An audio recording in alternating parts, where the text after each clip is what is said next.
अस्सलाम वालेकुम गाइस, मैं मोहम्मद तौकीर आपके साथ मैं लेसन फॉर यू के इस चैनल में। आज का जो हमारा लेसन है वो है पास्ट परफेक्ट कंटिन्यूस टेंस। तो चलते हैं हम अपने टॉपिक की तरफ।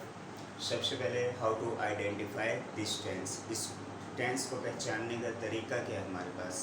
इसके लिए सबसे पहले हमने साइन देखना है, यानी पहचान जुमले, किसी जुमले के आखिर में क्या साइन होने चाहिए, क्या पहचान होनी चाहिए जिससे हम उसे रिकग्नाइज कर सकें।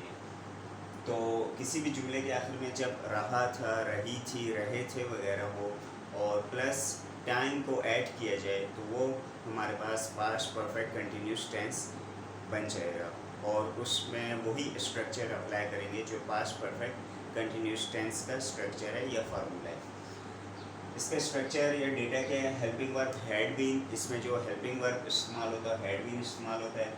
वर्ब की फोर्थ फॉर्म या आईएनजी फॉर्म, जिसे जेरंड फॉर्म भी कहा जाता है, आईएनजी फॉर्म इस्तेमाल होती है, यानी फर्स्ट फॉर्म प्लस आईएनजी।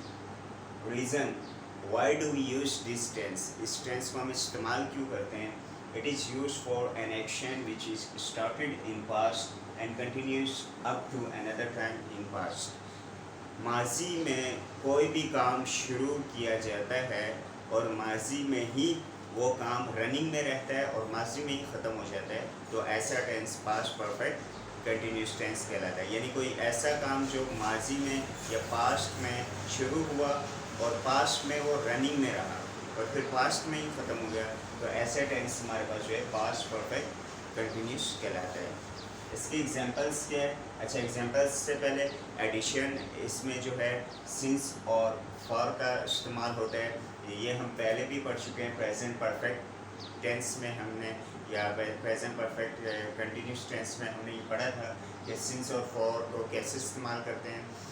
अगर आपको मालूम नहीं तो आप वो लेसन हमारा देख सकते हैं। तो सिंस और फॉर को हम इसे इस्तेमाल करेंगे, क्यों? क्योंकि इसमें टाइम भी मेंशन है। तो जिस जुमले में टाइम भी मेंशन हो, जो परफेक्ट कंटिन्यूस टेंसेस होते हैं उनमें जब टाइम मेंशन हो तो उसमें सिंस और फॉर का इस्तेमाल होता है। एग्जांपल्स क्या है हमारे पास। I had been teaching English since 2016, मैं इंग्लिश पढ़ा रहा था सिंस 2016, 2016 से, यानी मैं 2016 से इंग्लिश पढ़ा रहा था। मैं इंग्लिश पढ़ा रहा था, यहाँ तक इसकी ट्रांसलेशन है। और सिंस 2016 में टाइम मेंशन है तो 2016 से। अच्छा, यहाँ पे हम इस फार्मूले को अप्लाई करके देखते हैं।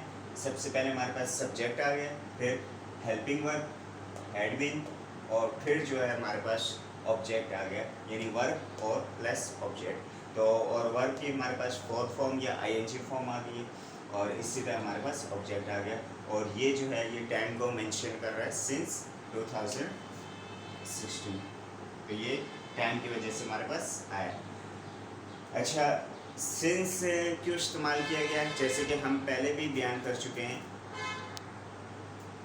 तो हमारे पास सिंस यहाँ पे यूज हुआ है। सिंस क्यों इस्तेमाल करते हैं, स्टार्टिंग पॉइंट के लिए, कि जब हमारे पास वक्त यानी कोई एक्शन है वो कब स्टार्ट हुआ है, तो जब कब से स्टार्ट हुआ या कब स्टार्ट हुआ उसके लिए हमारे पास सिंस जो है वो यूज़ होता है। और फॉर वहाँ इस्तेमाल करते हैं जब हमारे पास स्टार्टिंग पॉइंट नहीं हो बल्कि जस्ट उस टाइम का ड्यूरेशन हो।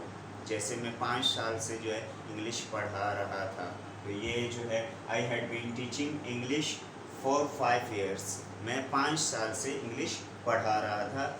हमें ये तो मालूम है हम कितने अरसे से इंग्लिश पढ़ा रहे थे, लेकिन ये नहीं मालूम कि वो 5 साल कौन से 5 साल थे।